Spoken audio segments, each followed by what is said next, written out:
udah baik lagi, udah satu rumah juga. Paling kita support yang terbaik aja lah buat Bilar. Ya alhamdulillah dengan kejadian ini Bilar menjadi lebih baik lagi. Begitu juga Lesti. Pokoknya di suatu tempat lah. Di tempat. Ya. Apa? Baru. Oh, baru. Berdua mereka. Oh, berdua. Ya alhamdulillah mungkin dengan kejadian ini mereka bisa jadi lebih baik lagi lah berdua intinya. Perubahannya ya gimana ya, lebih dekat lagi dengan keluarga lah intinya.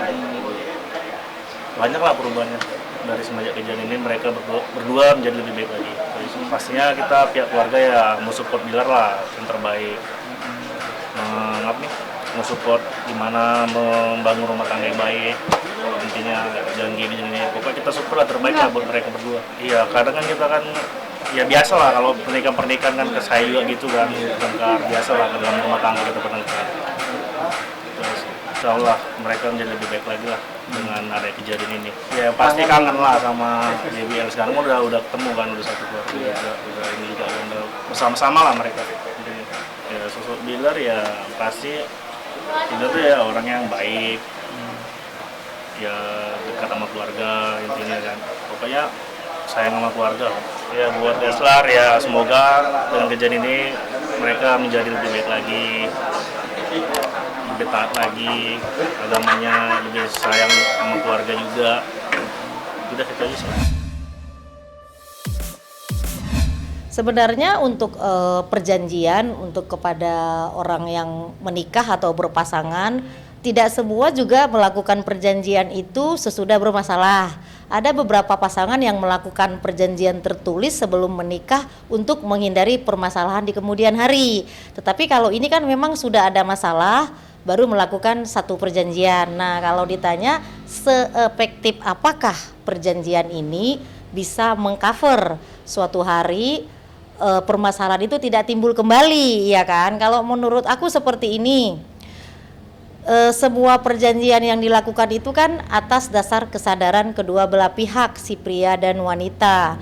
Nah, kenapa dilakukan perjanjian? Untuk menghindari nantinya akan terjadi sesuatu permasalahan di masa depan. Nah, itu efektif atau enggak sih? Ya, itu pasti efektif. 50% itu pasti efektif.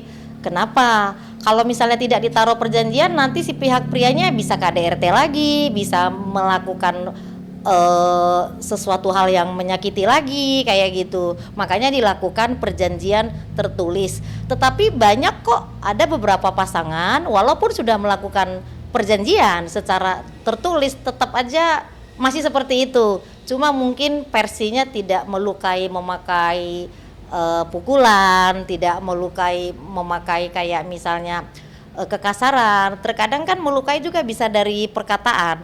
Jadi efektif dan nggak efektif itu tergantung daripada orangnya sendiri. Menyikapi rumah tangga yang mengalami konflik sebenarnya begini ya, banyak PR-nya. Jadi kalau bisa ya yang baru berpasangan, apalagi pasangan dini ya kan, biasanya kalau sudah bermasalah begitu mereka wajib konseling kepada psikologis. Sekarang banyak psikologis kok yang memang mengurusi tentang masalah jodoh, tentang rumah tangga, itu banyak. Nah, nanti di sana akan direview sebenarnya permasalahan itu akarnya dari mana gitu. Jadi biasanya konseling. Terus kalau pengen lebih bagus lagi, lebih mendekatkan diri kepada agama sih ya. Kalau orang lebih dekat kepada agamanya, biasanya sifatnya itu ya lebih manusiawi kayak gitu. Walaupun misal udah dikasih nasihat segimana juga, kalau kita nggak deket ke agama ya agak-agak repot sih gitu. Harus ada dasar daripada hati yang memang baik, yang good heart, agama yang kuat. Nah, itu membantu sekali agar kita berpasangan itu lebih harmonis ke depannya. Iya, apalagi kan kalau satu permasalahan sudah di blow up, sudah sampai ke publik ya, apalagi sudah sampai ke ranah hukum, memang itu pasti harus ada perjanjian tertulis ke depannya gitu. Tetapi walaupun ada perjanjian tertulis, kalau memang manusianya tipikalnya tidak bisa berubah, ya nantinya akan tetap seperti itu lagi, tergantung daripada orangnya mau berubah apa enggak, seperti itu. Teknik daripada satu permasalahan di sebuah rumah tangga sebenarnya seperti ini. Banyak konflik di antara berpasangan ini sebenarnya bukan hanya dari satu sisi, Jadi kalau misalnya berpasangan ada konflik, berarti dari keduanya ada masalah. Jadi tidak match, yang namanya orang disatuin ya, dua karakter disatuin menjadi satu, itu kan butuh waktu agar lebih bisa harmonis kayak gitu. Jadi kalau misalnya kayak gitu, mereka harus mencari permasalahan seperti apa sih akar daripada permasalahan di antara mereka. Dasarnya ya harus dengan cinta dulu. Kalau satu hubungan itu, satu pernikahan tidak didasari dengan rasa cinta kasih, biasanya kedepannya akan ada problem, itu udah pasti.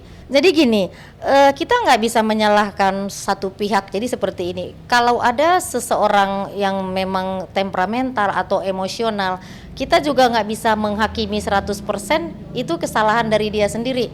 Kita harus lihat dulu permasalahan daripada orang ini.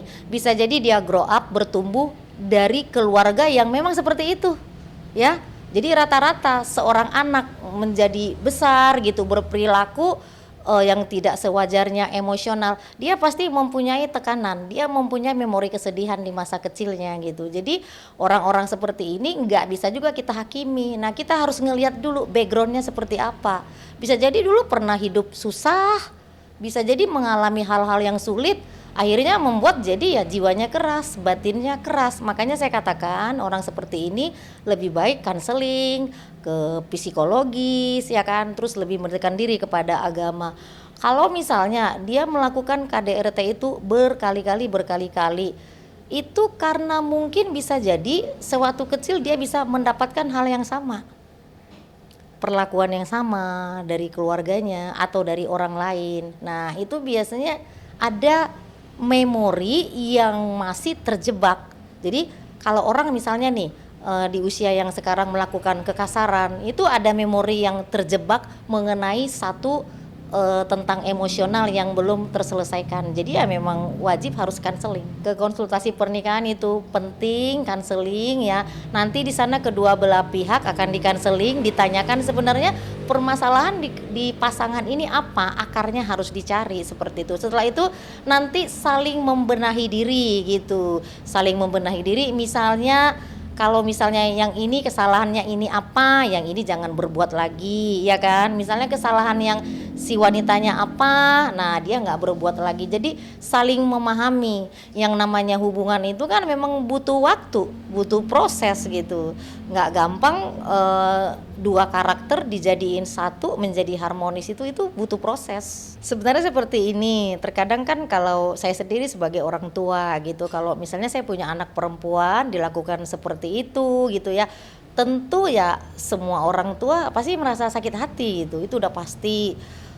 Untuk membangun rasa percaya lagi ya tentu si pihak prianya ya harus berusaha untuk lebih baik gitu, jadi lebih menunjukkan bahwasanya saya sekarang sudah berubah loh ke arah yang lebih baik gitu.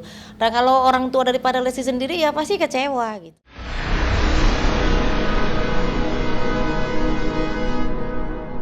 Jadi jangan lupa untuk subscribe Cumi Cumi. Ditekan ya tombol lonceng merahnya.